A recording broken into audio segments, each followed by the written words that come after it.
Well, hello, I'm Jodi Engels. I'm Pastoral Care here at Prairie Lakes, and I'm honored to be here today and to hopefully give you a great message.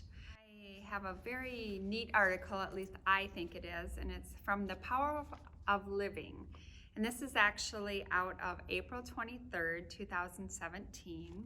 And it says, I can do all things through Christ. So it's definitely going to have a Christian flavor. It's called, Are You Merely Surviving Your Life or Embracing the Ride with Trust and Enthusiasm? I love it. It's called What a Rush. Can you see the picture? And it's written by Lee Ann Thomas. And maybe you women can relate more than the guys can, but I think you both can relate. So here we go. There we were, two grown women strapped into harnesses, attached to the same monster kite and tethered to a speedboat. In the middle of the Atlantic Ocean, my brain is firing on all cylinders, and all I can think is, I'm going to die. My sister and I had been enjoying a getaway from it all, a mini vacation, when Charlene had talked me into going parasailing. Before I knew it, we were sitting on the back of a boat, waiting to be yanked off into our forever home in glory. Looking back, I can see that at that moment, Charlene and I were approaching this traumatic experience with dramatically different mindsets. She had already begun to hoot and holler, anticipating the adrenaline rush of soaring far above the waves. I was fighting nausea and reviewing all the things I should have said to my husband and my children. I love you with all my heart. I'm sorry it had to end this way.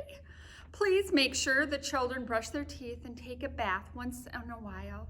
And forgive me for the moldy stuff in the back of the refrigerator. Forever and ever, amen. I thought of everything that could go wrong. I didn't trust the hardware, clipping us into this overgrown kite.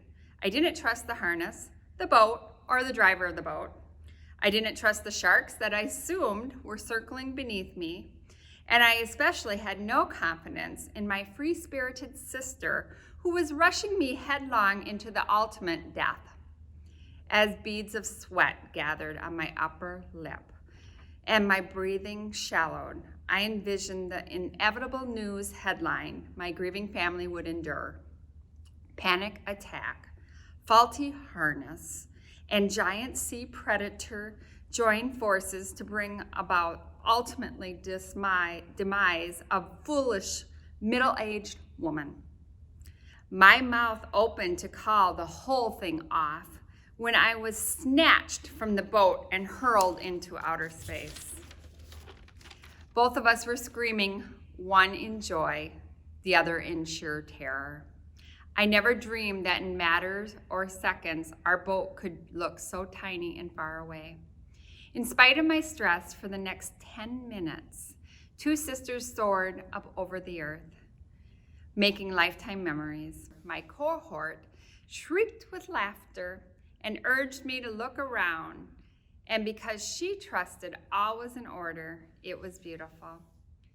She soaked in the tropical beauty, and from what I could see through tear-blurred vision, it was all quite lovely.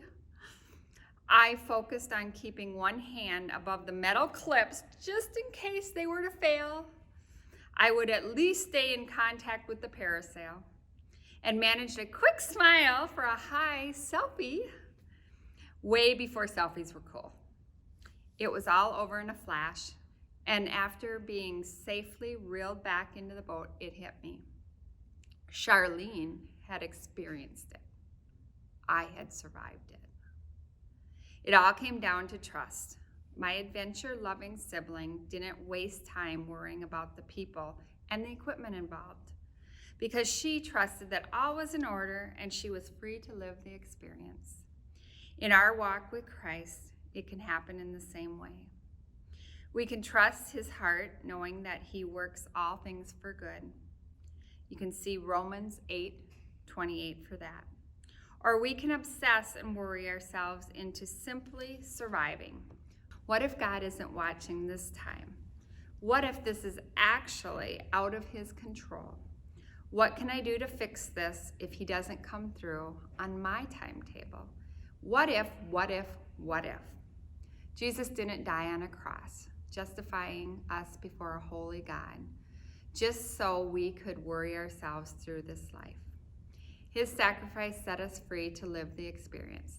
We do not have to be in bondage to fear and insecurity.